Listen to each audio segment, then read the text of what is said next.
Pemirsa, BMKG Stasiun Meteorologi SMB 2 Palembang memprediksi potensi terjadinya hujan dengan intensitas sedang hingga lebat saat malam pergantian tahun di Sumatera Selatan. Sejumlah wilayah diminta meningkatkan kewaspadaan terhadap dampak cuaca ekstrim.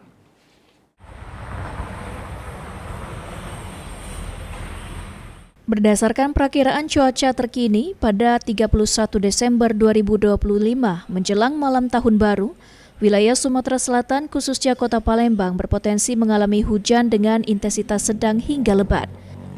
Ketua Tim Datin BMKG Stasiun Meteorologi SMB 2 Kota Palembang, Sinta Andayani mengatakan, dalam beberapa hari ke depan cuaca dipengaruhi oleh aktifnya gelombang atmosfer Rossby serta adanya pola pertemuan angin atau konvergensi. Selain Kota Palembang, BMKG mencatat sejumlah daerah yang berpotensi terdampak hujan sedang hingga lebat, di antaranya Musirawas, Musirawas Utara, Musi Banyuasin, Lubuk Linggau, Lahat, Muara Enim, Pali, Empat Lawang, Oku, dan Oku Selatan.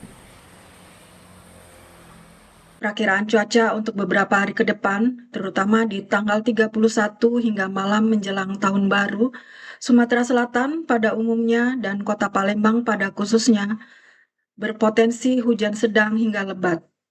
Kondisi cuaca yang seperti ini, kami menghimbau bagi masyarakat agar merayakan pergantian tahun dengan tidak di luar ruangan. Dan selalu waspada cuaca ekstrim dan waspada potensi ancaman bencana hidrometeorologi seperti banjir atau genangan, serta longsor.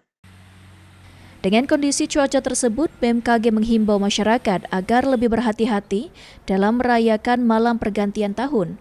Masyarakat juga diminta mewaspadai potensi bencana hidrometeorologi seperti banjir dan tanah longsor. Hafidz Zainul, PAL TV.